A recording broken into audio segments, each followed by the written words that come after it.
नमस्कार विद्यार्थियों, आप सभी का स्वागत है। मध्यकालीन भारतीय इतिहास के अंतर्गत हम मुगल साम्राज्य की स्थापना में बाबर की भूमिका के बारे में चर्चा कर चुके थे। इस वीडियो के प्रथम भाग में हम बाबर के प्रारंभिक जीवन, उसके भारत में प्रारंभिक आक्रमणों और पानीपत के प्रथम युद्ध के बारे में चर्चा कर चुके हैं। आज के इस वीडियो में बाबर द्वारा भारत में लड़े गए अन्य युद्धों के बारे में चर्चा करेंगे। हालांकि बाबर ने पानीपत के युद्ध में विजय प्राप्त कर ली थी, परंतु अभी उसकी समस्त समस्याएं हल नहीं हुई थी। अब भी उसे अनेक शत्रुओं का सामना करना बाकी था। दिल्ली और आगरा की जनता की उसके प्रति कोई सहानुभूति नहीं थी।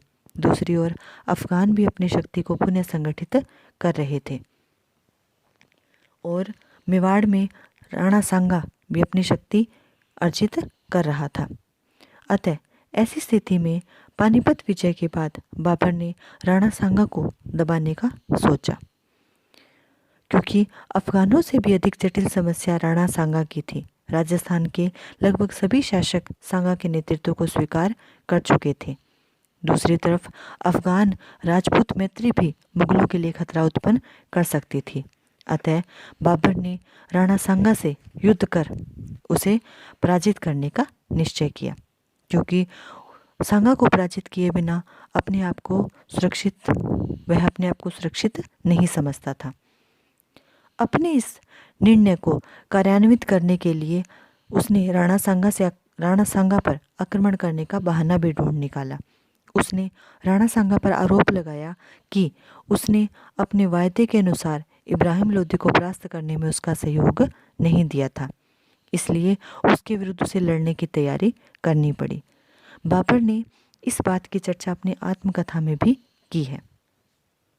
इसलिए कुछ इतिहासकार राणा सांगा पर विश्वासघात का आरोप लगाते हुए उसे खानवा के युद्ध का प्रमुख कारण माना है। परंतु डॉक्टर गोपीनाथ शर्मा ने लिखा है कि राणा सांगा इब्राहिम लोदी को पहले ही पराजित कर चुका था, अतः उसे इब्राहिम लोदी को हराने के लिए बाबर को आमंत्रित करने की आवश्यकता नहीं थी। राणा सांगा के सहयोग की बाबर को आवश्यकता हो सकती थी, इसलिए इब्राहिम को परास्त करने के लिए बाबर ने राणा सांगा की सहायता चाहिए थी। किंतु डॉक्टर वंदना पाराशर ने लिखा है कि खानवा के युद्ध के पहले बाबर ने रायसेन के शासक सलहदी तंवर के माध्यम से संधि करनी चाहिए थी, किंतु राणा ने उसके प्रस्ताव को ठुकरा दिया था। इससे क्रोधित होकर बाबर ने राणा पर विश्वासघात का आरोप लगाकर इस युद्ध को जिहाद घोषित कर दिया था। राणा सांगा ने बाबर के विरुद्ध सभी राजपूत शासकों को संगठित किया और अपने दल बल से सुसज्जित होकर आगे बढ़ा तथा बयाना के किले को घेर लिया। कुछ ही समय में किले पर राणा सांगा का अधिकार हो गया। बयाना से परास्त मुगल सैनिक भागकर बाबर के पास पहुंचे और राणा की शक्ति की जो प्रशंसा की, उससे शेष मुगल सैनिकों का मनोबल गिर गया। इसी समय काबुल से आए एक ज्योतिषी ने भविष्यवाणी की कि जो पूर्व दिशा से युद्ध करने जाएगा वह पराजित होगा। इससे मुगल सैनिक और अधिक हतोत्साहित हुए, लेकिन बाबर ने इस समय अपने सैनिकों के समक्ष बड़ा आवेशपूर्ण भाषण दिया, शराब न पीने की शपथ ली और राणा के विरुद्ध युद्ध को जिहाद घोषित कर दिया। इससे मुगल सैनिकों में पुनः जोश उत्पन्न हो गया और वे लड़ने के लिए तैयार हो गए। तत्पश्चात बाबर अपनी सेना सहित मार्च 1527 में खानवा के मैदान में पहुंच गया। उधर राणा सांगा भी खानवा के मैदान में आ पहुंचा। बाबर ने अपनी सैन्य व्यवस्था पानीपत के ढंग पर की थी और राणा ने परंपरागत राजपूती ढंग से की थी। 16 मार्च 1527 को राणा ने अपने बाएं दल को मुगलों पर आक्रमण करने का आदेश दिया। यह आक्रमण इतना तीव्र था कि एक बार तो मुगलों के हौसले पस्त हो गए, लेकिन मुगलों की तोपों की मार से राजपूतों में भगदड़ मच गई। इस अवसर पर मुगलों के तोपखाने वह घुड़सवारों ने तीव्रता दिखाई और शत्रु दल को तीतर बीतर कर दिया। दिन के अंतिम प्रहर में राणा के सिर में तीर लगने से राणा बेहोश हो गया, अतः उसे मूर्छित अवस्था में युद्ध क्षेत्र से हटाकर बसवा भेज दिया गया। तत्पश्चात राजपूतों ने सादड़ी के झाला अज्जा के ऊपर छत्र आदि लगाकर राणा के हाथी पर बैठा दिया, ताकि राणा को अनुपस्थित देखकर राजपूत सैनिक भागने न लगे। लेकिन राजपूत सेना में यह समाचार फैल गया, जिससे भगदड़ मच गई और बाबर की निर्णायक विजय हुई। इस विजय के बाद बाबर ने गाजी की उपाधि धारण की। इस प्रकार पानीपत के युद्ध में विजय प्राप्त करने के बाद 1527 में राणा सांगा ने खानवा के युद्ध में विजय प्राप्त की। इस युद्ध में राजपूतों की पराजय के कुछ विशिष्ट कारण थे। इसमें कोई संदेह नहीं कि राणा सांगा वीर और साहसी था, किंतु उसे नए सैन्य संगठन और संचालन की पद्धति का ज्ञान नहीं था। अतः नवीन प्रणाली के विरुद्ध राणा की परंपरागत रूढ़िवादी सैन्य व्यवस्था निर्बल सिद्ध हुई। बाबर की तुलोगमा पद्धति बड़ी कारगर सिद्ध हुई। बाबर के तोपखाने और अश्वारोहियों का तारतम्य इतना निराला था कि उसके सामने हाथियों व पैदलों की कतारें निरर्थक सिद्ध हुई। दूसरी ओर राजपूती सेना किसी एक नेता के अधीन संगठित नहीं थी, बल्कि विभिन्न राजपूत राजाओं और सरदारों के अधीन थी। अतः राणा के युद्ध क्षेत्र से हटते ही राजपूतों में सामाजिक, सामंतिक और व्यक्तिगत नेतृत्व ने बल पकड़ा। मुगलों के लिए ऐसी बिखरी हुई सेना को धराशायी करने में कोई विशेष कठिनाई नहीं हुई। कुछ इतिहासकारों का मानना है कि सलहदी तंवर, जो राणा के पक्ष में लड़ रहा था, वो युद्ध के दौरान बाबर से जा मिला था। फलस्वरूप राणा सांगा का पक्ष निर्बल हो गया और अंत में वह पराजित हुआ। अब हम बात करते हैं खानवा के युद्ध के परिणामों की। खानवा का युद्ध पानीपत के युद्ध से भी अधिक महत्वपूर्ण सिद्ध हुआ। खानवा की पराजय ने न केवल राजपूत संघ को शक्तिहीन किया, अपितु राजपूत राज्यों को भी मुगलों के समक्ष शक्तिहीन कर दिया और अगले 200 वर्षों तक राजपूत शासक राजपूत संघ का निर्माण नहीं कर सके।